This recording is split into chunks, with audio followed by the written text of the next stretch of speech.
We all know what it feels like to be broke. Most of us have experienced it at some point. For me, it wasn't just a phase. It was the reality for many of my early years.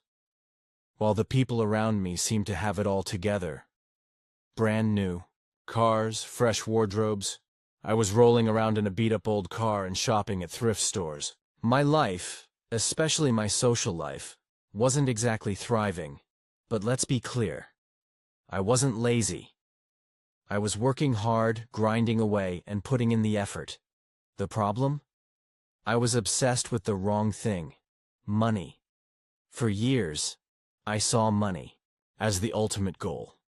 It was the key to freedom, to validation, to respect, and to acceptance. But here's the catch. I had no idea what money really was, or how to make it work for me. There's a widely held misconception about money. Most people treat it like it's some mystical treasure that must be chased and manipulated. People see money as this thing they need to catch, like a wild animal they're constantly pursuing, but can never quite grab. They jump from idea, opportunity to opportunity, all while thinking, if I just get this one thing right, I'll be set. But that mindset is a trap.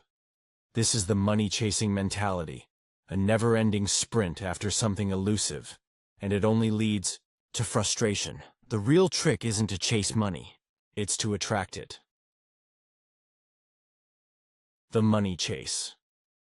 The elusive pursuit money for many is seen as an external object that you can manipulate, acquire, and hoard.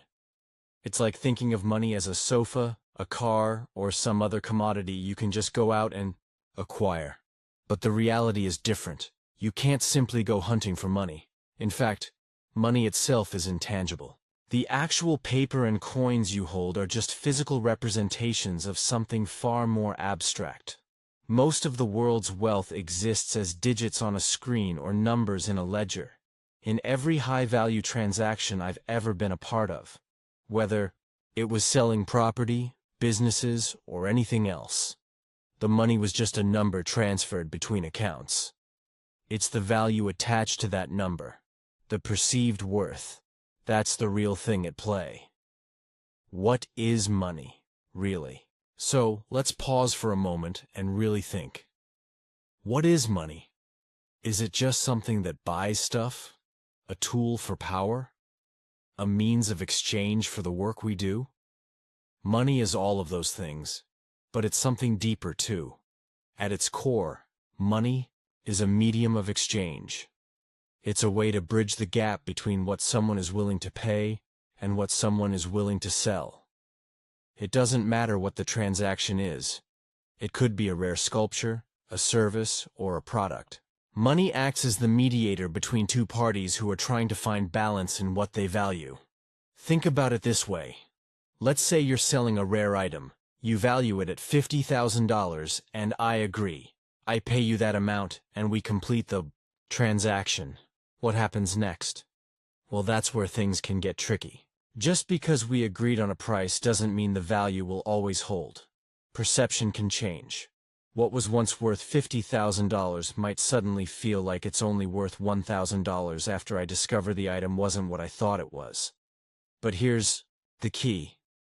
The money itself didn't change. It was still the same value. The real problem was the misalignment of value. The perceived value was different from the actual value. And that's a major point that most people miss when they chase money. The real secret: value over money. Now, let's step away from the concept of money for a moment. Money isn't the goal. Value is.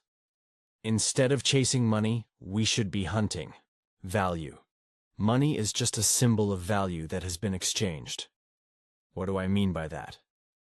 Well, think of money as a value voucher. It's not the end goal, but rather a reflection of how much value you've created, communicated, and exchanged.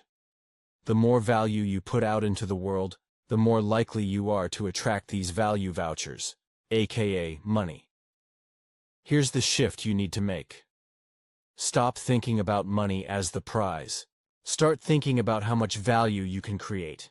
Whether you're building a product, providing a service, or offering a solution, your focus should always be on delivering value. If you do that, the money will follow. The magnet metaphor. Attracting value, not chasing it. Think of value and money like magnets. When you're focused on money, you're actually repelling it, like trying to push two magnets together with the same poles facing each other. It doesn't work. But when you focus on creating value, the polarity switches, and suddenly the money starts to attract to you, just like the opposite poles of magnets pulling toward each other. So, how do you attract money, or value vouchers? There are 4 key building blocks. Create value, product or service creation. Communicate that value, marketing and messaging. Reach a mutual agreement, closing the deal. Deliver actual value, execution. These steps are the foundation of attracting value to you. And here's the kicker: you can't skip any of them. Just creating something isn't enough. You have to communicate its value to others, reach an agreement, and then follow through with execution. That's how you build trust, reputation, and long-term success. The final thought: stop chasing. Start. Creating. Most people fail in their financial pursuits because they're too focused on the wrong thing, money itself. They're stuck in a cycle of chasing something they don't fully understand. The real way to succeed financially is to create and communicate value. When you stop chasing money and start offering something the world needs, the value vouchers will follow. So, next time you find yourself obsessing over money, remember this: money isn't the goal.